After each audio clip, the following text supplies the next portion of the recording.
Hello दोस्तों, स्वागत है आपका द वर्ल्ड स्टेज पे। रिसेंटली फॉरेन अफेयर मैगजीन के द्वारा एक काफी इंपॉर्टेंट टॉपिक को कवर किया गया है और इन्होंने यह रिपोर्ट पेश की है पाकिस्तान के long range ballistic missile programme को लेकर कि किस तरीके से इनकी ballistic missiles in future US के लिए खतरा हो सकती हैं। तो दोस्तों, वीडियो में आगे बढ़ने से पहले मैं आप लोगों से रिक्वेस्ट करूंगा कि प्लीज चैनल को सब्सक्राइब कर लीजिएगा। मैं ऐसे ही जियो पॉलिटिक्स और डिफेंस से रिलेटेड वीडियोज लाता रहता हूं। तो चलिए वीडियो में आगे बढ़ते हैं।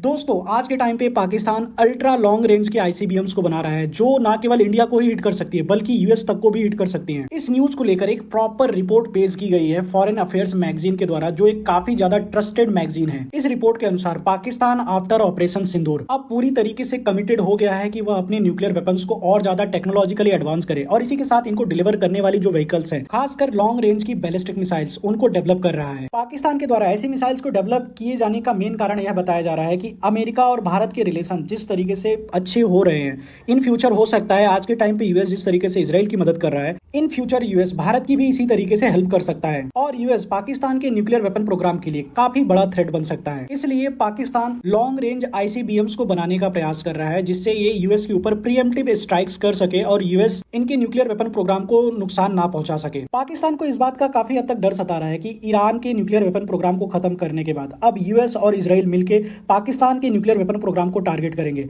और इसमें भारत भी शामिल हो सकता है। और रिसेंटली बेंजामिन नेतन्याहू की एक क्लिप काफी ज्यादा वायरल हो रही थी जिसमें ये कह रहे थे कि after Iran nuclear weapon programme, Pakistan का न्यूक्लियर वेपन प्रोग्राम इजराइल के लिए दूसरा सबसे बड़ा थ्रेट है और इन फ्यूचर इजराइल इसको लेकर स्टेप्स उठाएगा। इसके अलावा पाकिस्तान के long range ballistic missile programme को लेकर यूएस ने भी कुछ साल पहले कंसर्न जताया था कि इनकी जो बैलिस्टिक मिसाइल्स हैं वो यूएस को भी हिट कर सकती हैं और यूएस को पाकिस्तान के न्यूक्लियर वेपन प्रोग्राम को रोकना होगा। यूएस पाकिस्तान को लेकर काफी लंबे लॉन्ग टर्म स्ट्रेटेजी को लेकर चल रहा है। आज के टाइम पे यूएस को यह पता है कि पाकिस्तान किसी का भी सगा नहीं है। पाकिस्तान को जो फंड करेगा, पाकिस्तान के जो हुक्मरान हैं उनको जो पैसे देगा, पाकिस्तान उन्हीं की तरफ जाके बैठेगा और पाकिस्तान उन्हीं के हिसाब से काम करेगा। और इन फ्यूचर कल को पाकिस्तान एकदम से प्रो चाइना हो जाता है और चाइना के एक वेसल स्टेट के तौर पे काम करना शुरू कर देता है, तो उस टाइम पे यह ना केवल इजराइल के लिए बल्कि यूएस के लिए भी प्रॉब्लम्स हो सकती हैं। और किसी एक मेजर कॉन्फ्लिक्ट में, एज लाइक अ सिचुएशन जहां पे चाइना और यूएस के बीच में कोई कॉन्फ्लिक्ट होती है, उस टाइम पे चाइना पाकिस्तान का यूज कर सकता है डियागो गार्सिया और इंडियन ओशियन रीजन में जो यूएस के मिलिट्री बेसिस हैं, जहां पे यूएस के लिटरली न्यूक्लियर वेपन्स डिप्लॉयड हैं, उनको टारगेट करने के लिए यहां पे पाकिस्तान अपने न्यूक्लियर वेपन्स का यूज कर सकता है। हालांकि दोस्तों, पाकिस्तान हमेशा से यह क्लेम करता आया है इनका जो भी न्यूक्लियर प्रोग्राम है और इनके जो भी लॉन्ग रेंज के बैलिस्टिक मिसाइल प्रोग्राम है वह सिर्फ और सिर्फ भारत को टारगेट करने के लिए है और इनकी जो शाहीन 3 बैलिस्टिक मिसाइल है वह करीब 2700 किलोमीटर तक की रेंज के साथ आती है। लेकिन आज के टाइम पे पाकिस्तान चाइना के साथ मिलकर अल्ट्रा लॉन्ग रेंज की बैलिस्टिक मिसाइल्स को डेवलप करने की कोशिश कर रहा है और यह बात काफी हद तक कंफर्म है कि चाइना पाकिस्तान को ऐसे इक्विपमेंट्स पहुंचा रहा है जिससे पाकिस्तान लॉन्ग रेंज की बैलिस्टिक मिसाइल्स बना सके। रिसेंटली कुछ साल पहले या शायद पिछले ही साल इंडिया ने चाइना की एक ऐसी शिपमेंट को सीज किया था जिसमें पाकिस्तान को ये सीएनसी मशीन्स भेज रहे थे और इंडिया ने इस बात का कंसर्न जताया था कि इन मशीन्स का यूज पाकिस्तान अपने बैलिस्टिक मिसाइल्स को डेवलप करने के लिए करेगा। अगर दोस्तों पाकिस्तान को यूएस को हिट करना होगा, इसके लिए पाकिस्तान को करीब 14 से 15 हजार किलोमीटर तक की रेंज की मिसाइल्स चाहिए होंगी और अभी इतना जल्दी पाकिस्तान इन चीजों को डेवलप नहीं कर सकता है। लेकिन जिस तरीके का इंटेंशन पाकिस्तान का है, इन फ्यूचर आने वाले 10 से 15 साल में पाकिस्तान ऐसी मिसाइल्स को बना लेगा और उस टाइम की जो जियोपॉलिटिकल सिनेरियोज होंगी, पाकिस्तान उसके हिसाब से अपनी इन बैलिस्टिक मिसाइल्स का यूज कर सकता है। और इसलिए दोस्तों, यूएस का जो स्टैंड है वह एक तरह से पाकिस्तान को बिल्कुल भी ऑप्शन ना देने का है। अगर पाकिस्तान के पास इतनी लॉन्ग रेंज की बैलिस्टिक मिसाइल्स नहीं होंगी तो चाइना पाकिस्तान और यूएस के साथ बार्गेन नहीं कर सकता है। और पाकिस्तान की लॉन्ग हिस्ट्री रही है कि पाकिस्तान अपनी जियोग्राफिकल लोकेशंस का, अपनी जमीन का, अपने एयर बेसिस का और इवन अपने एयर स्पेस का एक तरीके से बार्गेनिंग चिप के तौर पे यूज करता है। रिसेंटली आसिम मुनीर और डोनाल्ड ट्रंप के बीच में जो मीटिंग हुई थी उसमें भी मेन कारण बताया जा रहा था पाकिस्तान के एयर बेसिस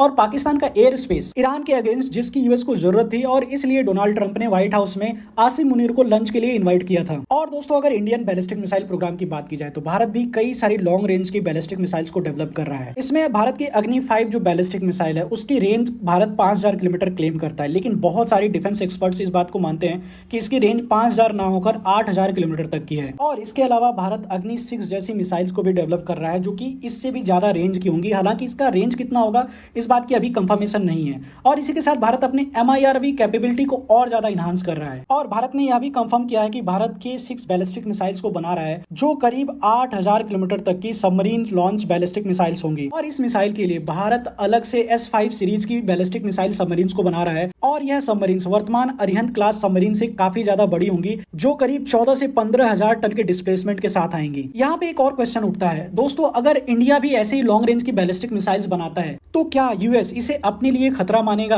इस बात का जवाब देना काफी कठिन होगा। यह उस टाइम की जियोपॉलिटिकल सिनेरियोस पे डिपेंड करता है। लेकिन मैं एक बात यहाँ पे कहना चाहूंगा, इंडिया कभी भी अपने जमीन और अपने स्ट्रेटेजिक वेपन्स का यूज बार्गेनिंग चिप के तौर पे नहीं करता है। और खासकर न्यूक्लियर वेपन्स और बैलिस्टिक मिसाइल्स को लेकर इंडिया ने चाइना और पाकिस्तान के अलावा किसी भी देश को कोई थ्रेट नहीं दिया है और ना ही इंडिया पाकिस्तान की तरह ओपनली किसी कंट्री को न्यूक्लियर वेपन से अटैक करने की धमकी देता है। और आज के टाइम पे पूरी दुनिया यह मानती है कि इंडिया एक काफी रिस्पॉन्सिबल न्यूक्लियर वेपन स्टेट है, क्योंकि अगर दुनिया भर में जितनी भी कंट्रीज हैं उनको देखा जाए तो उन्होंने कहीं ना कहीं किसी तरीके से अपने प्रॉक्सीज को, अपने जो सपोर्टिंग कंट्रीज हैं उनको न्यूक्लियर वेपन्स की टेक्नोलॉजी दी है या फिर उन्होंने कहीं से चुराई है। लेकिन इंडिया ने इसे खुद से डेवलप किया है और इंडिया इसे काफी सेफली हैंडल करता है। इसके अलावा India no first use policy को भी फॉलो करता है। हालांकि दोस्तों यहाँ पे मैं एक चीज कहना चाहूंगा कि यूएस के पास एक ऐसा लॉ है जिसमें ये मानते हैं कि अगर कोई ऐसी कंट्री जिसके पास न्यूक्लियर वॉरहेड है और उनके पास ऐसी मिसाइल्स हैं जो यूएस की धरती तक रीच कर सकती हैं, तो वो देश यूएस के लिए खतरा है। और इस रूल के अकॉर्डिंग यूएस चाइना, रसिया, नॉर्थ कोरिया को अपना एनिमी मानता है। तो दोस्तों आपको क्या लगता है, क्या पाकिस्तान ऐसी बैलिस्टिक मिसाइल्स को बना सकता है जो इन फ्यूचर यूएसए को भी हिट कर सकते हैं, या फिर यूएस एक्स्ट्रा कॉशियस हो रहा है? और क्या यूएस पाकिस्तान को रोकने के लिए पाकिस्तान के बैलिस्टिक मिसाइल प्रोग्राम को सैंक्शन करेगा?